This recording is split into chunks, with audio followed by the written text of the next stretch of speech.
دے کر بندہ جب عہد کر لیتا ہے، وعدہ کر لیتا ہے، تو یہ اللہ تعالیٰ نے ایک توبہ کا وقت عطا فرمایا ہے۔ اور پھر دیکھیے کہ شیطان نے اللہ رب العزت کو چیلنج کیا، اس نے کہا کہ میں تیرے بندوں کو صراط مستقیم سے ہٹاتا رہوں گا۔ تو اللہ تعالیٰ نے فرمایا جو میرے بندے ہیں وہ تیرے قابو میں آتے ہی نہیں۔ دعا کو ہوں کہ اللہ تعالیٰ یہ جو خوبصورت مسجد بنی ہے، اللہ تعالیٰ اسے ہمیشہ آباد رکھے اور سب اہل محلہ کو توفیق عطا فرمائے۔ اور آپ نے جس محبت سے اسے بنایا ہے، یہ اللہ کا گھر ہے۔ جس طرح اللہ بے نیاز ہے نا، اس کا گھر بھی بے نیاز ہے۔ اس کا دروازہ کسی کے لیے بند نہیں ہوتا۔ آج ہمارے ملک میں یہ پوزیشن ہے کہ یہ ہمارے خطاؤں کا، ہماری گناہوں کا جو عذاب ہے، میں سمجھتا ہوں دوسرے الفاظ میں وہ ہم پہ ہے کہ آج ہم مساجد میں جانے سے بھی مجبور ہیں۔ اور اس لیے ہمیشہ اللہ سے یہ دعا کرنی چاہیے کہ اللہ یہ دروازے ہم پہ بند نہ کرے۔ اور بالخصوص رمضان شریف کا مہینہ حرمین شریفین کے لیے ایک عید جیسا سما تھا اور حج جیسا سما تھا، لیکن آج حرمین شریفین کے در و دیوار بھی بند ہیں۔ اور یہ وہ جگہ ہیں کہ جہاں توبہ قبول ہوتی ہے۔ تو پتہ یہ چلا کہ اللہ تعالیٰ ہم پہ اتنے ناراض ہو گئے کہ ہمارے لیے توبہ کے سارے دروازے بند ہو گئے، لیکن اس کے باوجود اس کے دروازے پہ کمی نہیں، جس وقت بھی کوئی لیکن میں جب دیکھتا تھا نا اپنی حیثیت کو، کہ ان کی شخصیت کو، کہ یہ قانون کے خود قانون دان ہیں، اور آج قانون کیا کہہ رہا ہے، ہمیں اس کا احترام ہمارے لیے ضروری ہے۔ یہ جو آپ فوٹو بنا رہے ہیں یا تصویریں لے رہے ہیں، یہ فیس بک پر ابھی نہیں دے رہا، کیونکہ کمنٹس پھر ایسے آئیں گے کہ برداشت کرنا مشکل ہو جائے گا۔ تو اس لیے میں آپ سب سے یہ کہوں گا کہ احتیاط کریں، احتیاط ضروری ہے اور یہ آپ کے لیے فائدے مند ہے۔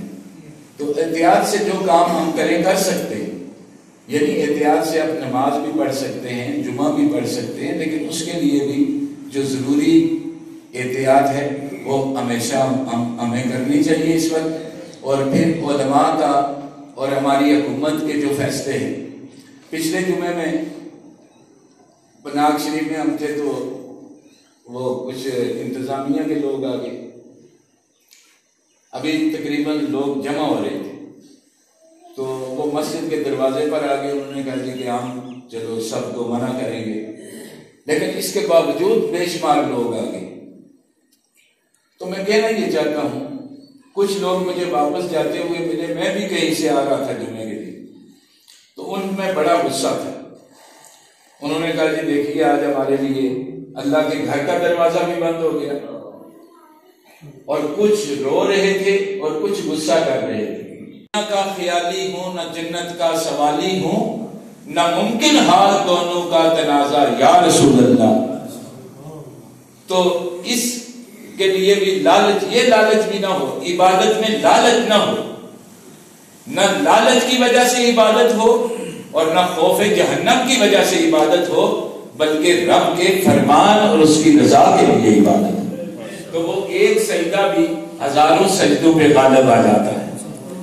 تو اللہ رب العزت سے دعا ہے کہ اللہ ہمیں ایسا دل عطا فرمائے کہ ہماری عبادت خالصتاً اللہ کے لیے ہو، اس میں کوئی ہمارا نفع نقصان، کوئی فائدہ، کوئی نقصان شامل نہ ہو۔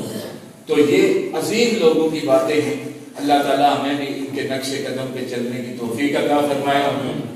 میں سائیں صاحب رحمت اللہ علیہ کے لیے یہ کہنا چاہتا ہوں کہ یہ شمع ان کی جلائی ہوئی ہے، اور ان پہ ان کے ساتھ منسلک جتنا قافلہ ہے، میں سب کو خوشخبری دیتا ہوں کہ جب ہم ان عظیم لوگوں سے وابستہ ہیں تو پھر کل مجھے کہتے ہیں جی مرید آپ کے اور آپ نہ آئے۔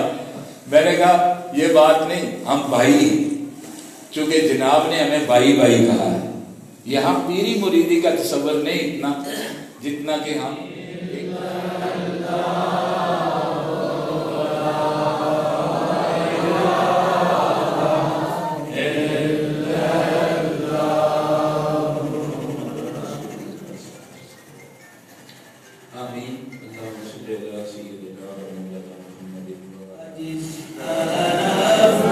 اٹھ گئی دم میں دم آ گیا حسنی گاہ عنایت بیلا.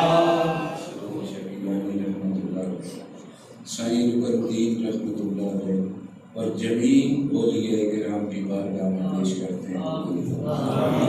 یا اللہ اپنے پیارے محبوب کے وسیلہ جلیلہ سے اس کا ثواب پوری امت مسلمان کو عطا فرما. یا اللہ عالم اسلام کی خیر فرما. ہمارے وطن عزیز کشمیر کو آزادی عطا فرما.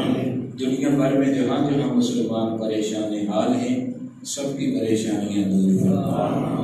یا اللہ موجودہ حالیہ وبا کرونا وائرس سے محفوظ فرما. مولا کریم اپنے محبوب کا صدقہ ہماری خطاؤں کو معاف فرما. ہمارے گناہوں کو معاف فرما. یا اللہ ماہ رمضان کی آمد ہے. ماہ رمضان کی برکتوں برکتوں کا صدقہ اہل محلہ پر بھی جاری کرنا. ہمارے عزیز وکیل صاحب ہیں, ان کی فیملی ہے, سارا ان کے والد گرامی کا انتقال ہوا ہے. قادری صاحب آج ہم میں موجود ہیں. یا اللہ اپنے پیارے محبوب کا صدقہ کتنے سنگی ساتھی وصال فرما چکے ہیں.